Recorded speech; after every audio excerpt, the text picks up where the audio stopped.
چھوٹی چھوٹی باتوں پہ زبان سے کلمہ کفر نکال دیتے ہیں اور وہ سمجھتے ہیں کہ اس سے ہوگا کیا. ہمارے ہاں جو لبرل گھرانے میں پیدا ہونے والے بچے ہیں نا, ان کو ذرا سی ٹینشن ہو تو فوراً اللہ کو برا بلا معاذ اللہ کہنا شروع کر دیتے.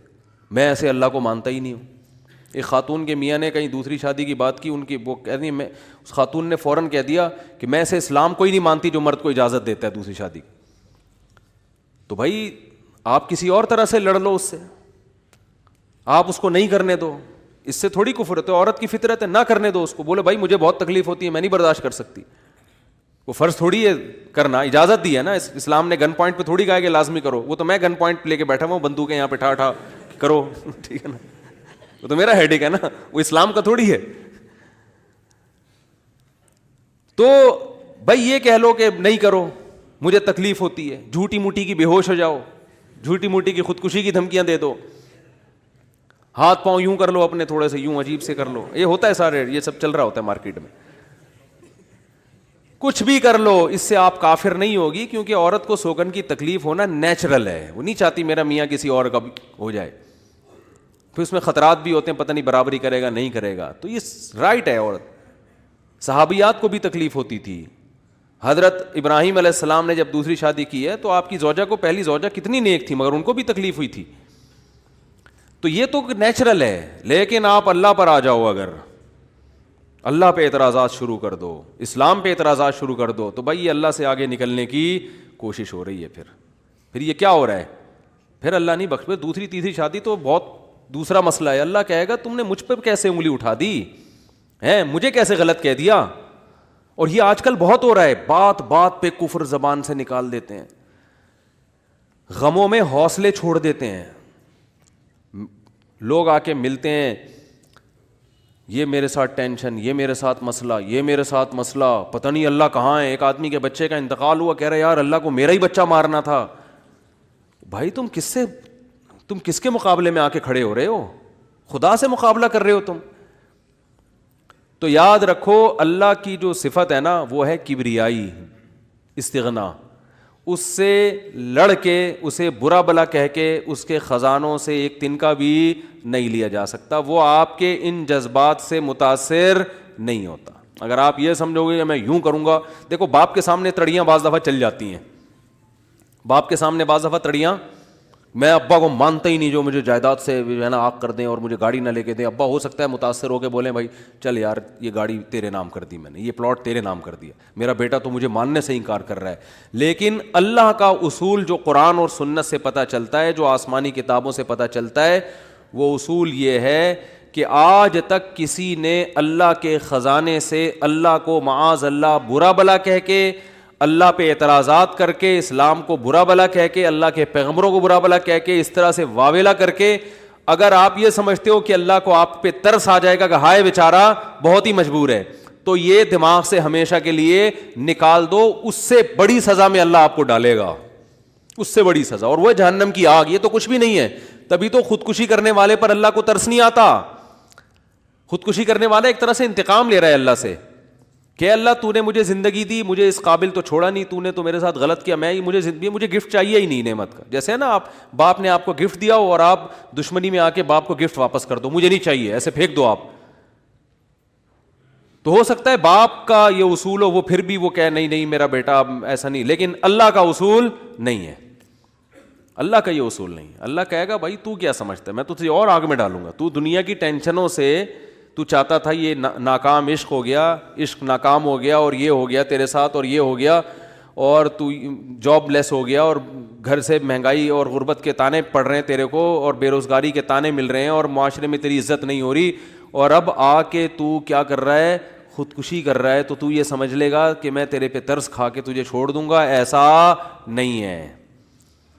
نبی صلی اللہ علیہ وسلم نے فرمایا جس نے خودکشی کی, جس طرح سے اپنے آپ کو ہلاک کیا ہے نا, تو قیامت تک برزخ کی زندگی میں اسی طرح سے اپنے آپ کو ہلاک کر کے مارتا رہے گا. اللہ کہے گا یہ زہر پی کے مرا تھا نا, زندگی دے گا اللہ برزخ میں, اور کہے گا یہ زہر کی بوتل پی دوبارہ, اور اسی طرح تیری آنتیں کٹیں گی. جس طرح اپنے آپ کو مارا ہوگا برزخ میں, قیامت تک اسی طرح اپنے آپ کو مارتا رہے گا وہ.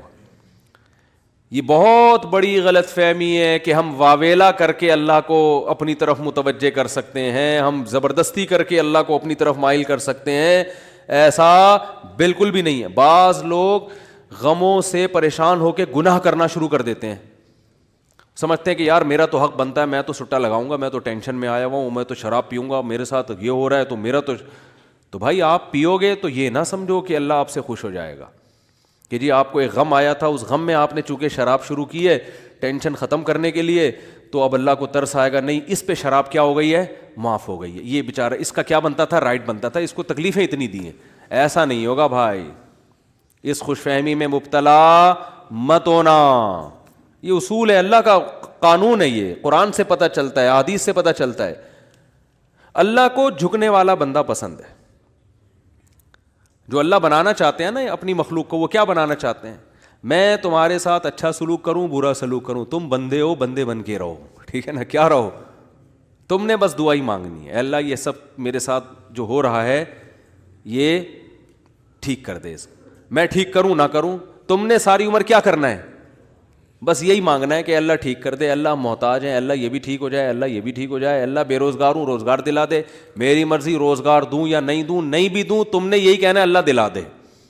ساری زندگی اسی دعا میں گزارنی ہے تم نے, چاہے میں تمہاری دعا قبول کروں چاہے تمہاری دعا قبول نہ کروں, کیونکہ تم بندے ہو, میں خدا ہوں, خدا تم تھوڑی ہو, تمہاری تھوڑی چلے گی زمین پہ. بہت سے لوگ یہ فالٹ ہے, دعائیں نہیں قبول ہو رہی, تبھی تو وظیفوں کی طرف جاتے ہیں.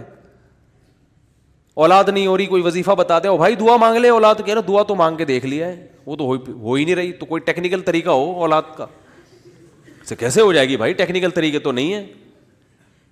یونس علیہ السلام جب مچھلی کے پیٹ میں تھے, کتنا بڑا غم لگا نا آپ کو. یونس علیہ السلام مچھلی کے پیٹ میں, تو اللہ سے آپ نے دعا مانگی, وظیفہ نہیں پڑھا ہے. وظیفے پڑھنا بھی جائز ہے اگر کوئی قرآن آیتیں ہیں تو کوئی گناہ نہیں ہے, لیکن جو اصل جو اسلام کی روح ہے وہ کیا ہے, دعا.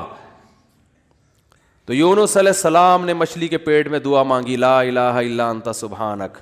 دیکھو حضرت یونس علیہ السلام, ہمارا جو مزاج ہے نا وہ کیا ہے, یونس علیہ السلام کئی سال اپنی قوم کو تبلیغ کرتے رہے ہیں, قوم باز بولو نہیں آئی. حضرت یونس کو یقین ہو گیا اس قوم پہ عذاب آنے والا ہے, تو آپ نے اللہ سے نہیں پوچھا, اس لیے کہ آپ کا خیال تھا بھئی یہ عذاب تو آئے گا, تو میں اللہ کے خوف سے اب بستی کو پہلے چھوڑ دیتا ہوں. میں آپ سے یہ اجتہادی خطا ہوئی, یہ اجتہادی خطا ہوئی کہ بھئی اللہ کی پرمیشن کے بغیر آپ نے قوم کو کیوں چھوڑا. حالانکہ اس اجتہادی غلطی کے پیچھے جو اس کی بیس تھی وہ بیس بہت اچھی تھی, وہ اللہ کا خوف اور اللہ کی خشیت. اللہ کے عذاب سے بھاگنا یہ تو حکم ہے نا, فنٹر بننے کی تھوڑی اجازت ہے کہ جہاں عذاب آ رہا ہے تو کھڑے رہو وہاں دیکھو, ایسا تھوڑی ہے. قوم لوط پر جب عذاب آیا تو جو اہل ایمان تھے ان کو حکم تھا پیچھے مڑ کے بھی نہیں دیکھنا ہے, اس عذاب کو دیکھنے کی بھی اجازت نہیں, ڈرو اس سے بھاگو. جب قوم عاد قوم سمود کی بستیوں سے نبی گزرتے تھے تو چہرے پہ کپڑا ڈال کے جلدی اپنی رفتار بڑھاتے تھے, بھئی یہ اس عذاب کو اپنی آنکھوں سے بھی نہ دیکھو, خوف پیدا ہوتا ہے اس سے. تو اتنا زیادہ آپ صلی اللہ علیہ وسلم خوف زدہ ہوتے تھے. تو اللہ کے عذاب سے تو دور بھاگنے کا حکم ہے. تو اب یہاں کیا ہے کہ کیا بات چل رہی تھی یار, حضرت یونس علیہ الصلوۃ والسلام اللہ کے عذاب کے ڈر سے اپنی قوم کو چھوڑ کر نکل گئے. یہ بیس بالکل ٹھیک ہے بھائی, جب اللہ کا وعدہ بھی یہی ہے کہ جو قوم ایمان نہیں لے کر آئے گی تو میں اس کو تباہ کر دوں گا. تو حضرت یونس علیہ السلام کو خیال ہوا کہ بھائی یہاں سے نکل جاؤ. جب بیٹھے ہیں کشتی میں, کشتی ڈوبنے لگی تو ملا نے کہا بھائی وزن کشتی میں زیادہ ہے, ایک آدمی کو نیچے اترنا پڑے گا ورنہ سب ڈوب جائیں گے. کون اترے گا بھائی, قرآن اندازی ہونی چاہیے. قرآن اندازی میں نام کس کا آیا, یونس علیہ السلام. تو بتاؤ ہم ہوتے, ہم کہتے ساری زندگی تبلیغ کرتا رہا, اب جب عذاب آنے والا ہے تو اللہ کے خوف سے ہی نکلا میں, اس کا صلہ یہ مل رہا ہے کہ ڈوبنے والا کون ہے, بولو میں ہی ہوں. بھائی مجھے تو زیادہ پروٹوکول, اللہ تعالیٰ کو 6 کشتیاں میرے لیے پہلے سے سمندر میں رکھنی چاہیے تھی نا, کیا ہو گیا. یہ ہماری سوچ تو یہی ہے کہ میں نے چونکہ فجر کی نماز پڑھی ہے تو میری دکان پہ کسٹمر 6 گنا زیادہ آنے چاہیے, پیسے سارے وہ کما رہے ہیں, نمازیں میں پڑھ رہا ہوں, اچھا میرے پر لوگ اعتراض یہ بھی کرتے ہیں کہ احتیاط اس نے کی, اس کو کرونا ہو گیا, اس نے احتیاط نہیں کی, اس کو نہیں ہوا, یہ مفتی لوگوں کو الو بنا رہا ہے. تو بالکل یہی ہے کہ نماز میں پڑھ رہا ہوں, روٹی کس کو مل رہی ہے, اس کو مل رہی ہے. احتیاط میں کہہ رہا ہوں, وہ کورونا بھی مجھے ہی ہو رہا ہے. ٹھیک ہے نا, ٹھیک ہے نا. تو اب اللہ سے تھوڑی کوئی لڑ سکتا ہے بھائی, تو اللہ کی مرضی, جو اب احتیاط کے باوجود بھی کسی کو بیماری لگا دے, اور ایسے ہے گلے مل رہے ہیں اور روزانہ چھینک رہے ہیں ایک دوسرے کے منہ پہ, انہیں کچھ نہیں ہو رہا, وہ تو اب اللہ کی مرضی, اللہ سے تھوڑی کوئی لڑ سکتا ہے. لیکن ہم تو ظاہر کے مکلف ہیں نا, ہم تو اسباب کے مکلف ہیں, تو اس لیے حکم دیا جاتا ہے احتیاط کا. تو خیر جب تک کرونا ختم نہیں ہوگا ہم بھی آپ کا پیچھا نہیں چھوڑیں گے, یہ ذہن میں رکھو آپ. تھوڑا تھوڑا جیسے 4 شادیاں آتی ہیں نا تڑکے میں, اس طرح یہ بھی آتا رہے گا تڑکے میں, کیونکہ لوگ نہیں کر رہے احتیاط تو کیا کریں. اچھا خیر, بات کہاں چل رہی تھی؟ تو یونس علیہ السلام کی جگہ ہم ہوتے تو بھائی ہماری حالت کیا ہوتی ہے. اللہ جیسے تبلیغ میں ہم میں سے کوئی گیا ہوا ہوتا 4 مہینے کے لیے, 4 مہینے کے لیے تبلیغ میں نکلے ہوتے, اللہ کے راستے میں واپس آ رہے ہوتے تو پتہ چلا کچھ یعنی کنوینس ہی نہیں مل رہی, پولیس والے پکڑ کے لے گئے, کسی کیس میں بند کر دیا, تو کیا وسوسے آتے ہیں دماغ میں. جیسے حج کرنے گئے نا, ایک آدمی حج کرنے گیا, لٹ گیا وہاں پہ نا جیب کتروں نے, تو وہ کہہ رہے اللہ میں نے تو سنا تھا حاجی تیرے مہمان ہوتے ہیں, تو ہم نے تو دنیا میں کسی کو نہیں دیکھا کسی نے اپنے مہمان کس کی یہ انسلٹ کی ہو. ٹھیک ہے نا, ہم نے تو نہیں دیکھا, میں تیرا مہمان بن گیا اور کچھ بھی نہیں بچا میرے پاس, سب کچھ ہی لٹ گیا. تو جلا ہوا آدمی تھا. تو یونس علیہ السلام کی جگہ کوئی اور ہوتا, ہم جیسے نالائق ہوتے, تو ہم کہتے اللہ ساری زندگی قوم کی مخالفت لے کے تبلیغ کرتا رہا, اپنا تن من دھن لگا دیا, نہ کاروبار کی طرف توجہ, نہ کوئی پیسے کمانے, جو روکھی سوکھی ملی کھا لیا. پیغمبروں کا تو کوئی اجرت بھی نہیں ہوتی, وہ تو بالکل ہی اللہ توکل پہ چل رہے ہوتے ہیں. اے اللہ غربت میں وقت گزارا, کبھی کھانے کو ملا نہیں ملا, بس تیرے دین کو فوکس کیا. اب جب عذاب آنے والا ہے تیرا اس قوم پہ, تو تیرے خوف سے نکلا میں, جو تیرا ہی حکم ہے کہ مجھ سے ڈرو, میرے عذاب سے ڈرو. اب کم از کم کوئی 2-4 کشتیاں یا ہوائی بحری جہاز کوئی کھڑا ہوا ہوتا میرے استقبال میں, اور اگر نہیں تھا میں نے اپنے خرچے سے پہ کشتی لی ہے میں نے. ٹھیک ہے نا, ذمہ داری کس کی بنتی تھی اللہ؟ ذمہ داری تیری بنتی تھی کہ کشتی کا انتظام تیری طرف سے ہو. بھائی گورنمنٹ اگر کسی فوجی کو کسی مہم پہ بھیجتی ہے, اب جو امریکہ کے فوجی افغانستان آئے ہوئے ہیں ان کو باعزت واپس نکالنا کس کی ذمہ داری ہے؟ بولو نا, امریکہ کی ذمہ داری ہے نا. تو تبھی تو فوجی کہہ رہے ہیں بھائی تم نے ہمیں عزت کے ساتھ جب بھیجا ہے تو عزت کے ساتھ پٹھانوں سے بچا کے نکالنا کس کی ذمہ داری ہے؟ یہ امریکہ کی ذمہ داری ہے نا. تبھی امریکہ قطر میں کوشش میں لگا ہوا ہے کہ بھائی یہ کسی طرح اپنی عزت بچا کے واپس آ جائیں گے. اور بالکل صحیح کر رہا ہے امریکہ اپنے لحاظ سے, اس کا فرض بنتا ہے جب آپ نے فوجیوں کو بھیجا تو واپس بھی تو لے کر آؤ نا ان کو. تو بالکل میرے بھائی یہ بات ذہن میں آ سکتی تھی یونس علیہ السلام کے کہ اللہ یہ سب میں نے تیرے لیے کیا ہے, اب تیرا عذاب آ رہا ہے تو مجھے تو یہاں سے فرار ہونا ہے بستی سے, تو کشتی کا انتظام کرنا میرے ذمے نہیں ہے بلکہ کس کے ذمے ہے؟ تیرے ذمے. چلو میں نے اپنے خرچے پہ کر لی. اب اللہ تو خود ہی اگر ڈوب رہی, اول تو ڈوبنی نہیں چاہیے, تجھے تو یہ طاقت ہے کہ 100 آدمی بھی کشتی میں بیٹھ جائیں, جب تک تیری مرضی نہیں ہوگی کشتی کلٹی بولو نہیں ہوگی, یہ نہیں کلٹی ہو سکتی. دوسری آزمائش تو نے یہ اس آزمائش میں ڈال دے کہ کشتی کلٹی ہو رہی ہے, اور اگر کلٹی ہو بھی رہی ہے تو ایسے نالائق لوگ اس کشتی میں بیٹھے ہوئے ہیں. کار آمد تو صرف اس میں یونس علیہ السلام تھے, باقی تو سارے نالائق, کیونکہ مشرک لوگ تھے سارے, بت پرست, پان گٹکے والے, سگریٹ والے, تمباکو والے, سارے اس میں بیٹھے ہوئے ہیں. وہ تو پتہ نہیں کیا کیا نشہ کرتے ہوں گے, سارے ایک نمبر کے چور یہاں بیٹھے ہوئے ہیں کشتی میں. تو اللہ ان میں سے کسی کو تو خود ہی جو ہے نا ڈلوا دیتا. اور قرآن اندازی ہو رہی ہے تو نام کس کا آ رہا ہے؟ میرا نام آ رہا ہے, جس نے ساری زندگی تبلیغ کی. تو اور پھر کمال یہ کہ بڑی آزمائش کیا کہ چلو کشتی میں اگر چھلانگ لگا کے نیچے گرنا ہی تھا, ان لوگوں نے ڈال دیا بھائی آپ کا نام آیا آپ کو اترنا پڑے گا. تو تیرنے کا آپشن ہوتا ہے, کہیں تیرتے رہیں گے, کوئی ٹیلا آ گیا وہاں بیٹھ گئے, یا کسی نے دیکھ لیا کوئی رسی پھینک دی, جیسے یا کہیں کنارے پہ اتر گئے, جیسے ہی چھلانگ لگائی ہے ایک اور بڑی آفت, سمندر کی مچھلی نے آپ کو نگل لیا. کتنا اتنا خوف, ایک حرف زبان سے ناشکری کا نہیں نکل رہا پیغمبر کی, کہ اللہ مروا دیا تو نے, تو یہ کیا خوف ہوتا ہے. سمندر کا اپنا ایک خوف ہے بھائی, کبھی یہاں نہیں سمجھ میں آئے گا, جاؤ سمندر میں جا کے پتہ چلے گا.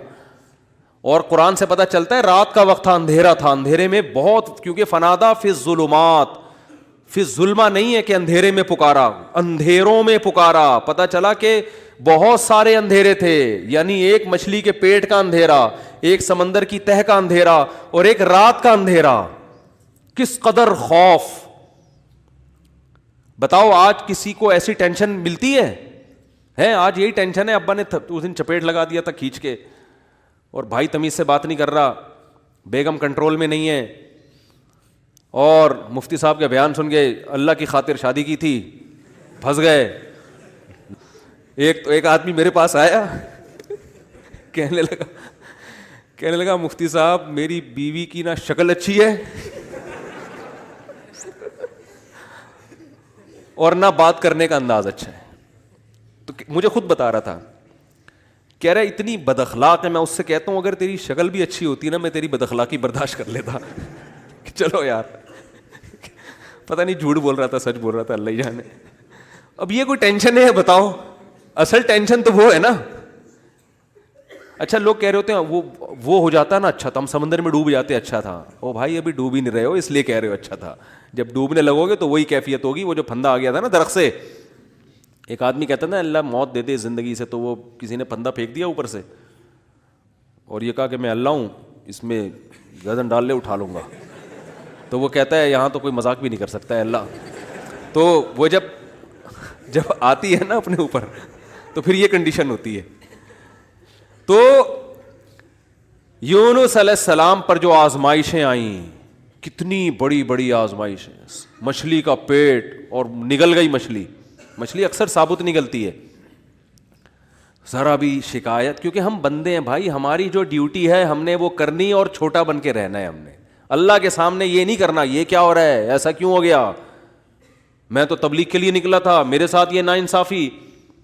یہ نہیں ہوتا. یہ اصول قرآن کیوں یہ واقعہ ذکر کر رہا ہے؟ یونس علیہ السلام اللہ کے برگزیدہ پیغمبر ہیں. ہمارے حضرت فرمایا کرتے تھے یہ محبت کی چٹکیاں ہوتی ہیں. انسان کو جس سے محبت ہوتی ہے تو اس کو ستاتا ہے, اور یہ ستانا تکلیف برائے تکلیف نہیں, اس کے درجات کو بلند کرنی. یہ محبت کا اظہار ہے کہ میرا ایسا بندہ ہے, ایسا پیغمبر ہے, کتنی آزمائشوں میں ڈالا, زبان سے ایک حرف ناشکری کا نہیں نکل رہا, ساری اپنی طرف منسوب کہ میری غلطی ہے, میری غلطی ہے, میری غلطی ہے, میں غلط ہوں. تو قرآن کے الفاظ دیکھو, جب مچھلی نے نگلا ہے اور سمندر کی تہ میں گئی اندھیروں در اندھیرے, تو یونس علیہ السلام نے فنادا فی الظلمات, اندھیروں میں کیا پکارا, لا الہ الا انتا, اے اللہ تیرے سوا کوئی غلامی کے لائق نہیں ہے, میں تیرا غلام ہوں. انی کنت من الظالمین, میں ہی غلط ہوں, تو غلط نہیں ہے, مجھ سے کوئی غلطی ہوئی ہے اور میں تجھ سے استغفار کرتا ہوں. ان کو احساس ہو گیا کہ میں جو بغیر پرمیشن کے آیا ہوں, شاید یہ اس لیے ہو رہا ہو میرے ساتھ. دیکھو اپنے آپ کو غلط ثابت کرنے کے لیے دلائل تراشے جا رہے ہیں. کوئی اللہ نے وہی تھوڑی کی تھی اس وقت کہ آپ غلط ہیں. بس اس عمل سے اندازہ ہو گیا کہ بھائی اور تو مجھے نہیں لگتا میرے سے کوئی گناہ ہوا ہو, تو مجھے لگتا ہے کہ یہ ہے جس کی وجہ سے اللہ کیا ہے, مجھ سے ناراض ہے. تلاش کر رہے ہیں, کوئی اپنی مسٹیک تلاش کریں, اپنے آپ کو غلط کہیں. تو لا الہ الا انتا سبحانک, اے اللہ تو ہر عیب سے پاک ہے. کیا مطلب, تو میرے ساتھ غلط نہیں کر سکتا, یہ میرا ہی کوئی عمل ہے جس کی وجہ سے ایسا ہو رہا ہے. تو تھوڑی غلط ہے, تو ہر عیب سے پاک ہے, تو ظالم تھوڑی ہے, میری غلطی ہے, میں غلط ہوں. کیا اللہ کے رحمت کے خزانے حرکت میں آتے ہیں. فَالْتَقَمَهُ الْحُوتُ وَهُوَ مُلِيمٌ, قرآن کہہ رہا ہے مچھلی نے نگلا اس حال میں کہ یونس علیہ السلام اپنے آپ کو ملامت کر رہے تھے. جب مچھلی کی نگل رہی تھی اس وقت بھی اپنے آپ کو ملامت کر رہے ہیں, اپنے آپ کو برا بلا کہہ رہے ہیں, میں غلط, میں نے غلط کیا. تو جب مچھلی کے پیٹ میں جا کے توبہ استغفار کی ہے تو اللہ کی صفت استغنا دیکھو. اللہ فرماتے ہیں لولا انہ کان من المسبحین, اگر یونس اپنی غلطی کا اعتراف نہ کرتے, للبث فی البطن الی یوم یبعث فی بطنہ الی یوم یبعثون، قیامت تک اسی کے پیٹ میں رہتے، وہ نہیں نکلتے. یہ اللہ کی صفت استغنا ہے کہ بھائی اللہ کو آپ ڈرا کے دھمکا کے یا اپنی غلطی کا اعتراف کیے بغیر اللہ پہ ڈال کے اللہ سے کچھ بھی منوا نہیں سکتے. اللہ کہتے ہیں ہمیشہ رہتے، لیکن اللہ کو پتا تھا نہیں ہے ایسا، وہ تو آزمایا. پیغمبر تو گناہ نہیں کر سکتے نا، تو یہ تو اللہ آزما رہے ہیں دنیا کو دکھانے کے لیے کہ میرے نیک بندے ایسے ہوتے ہیں.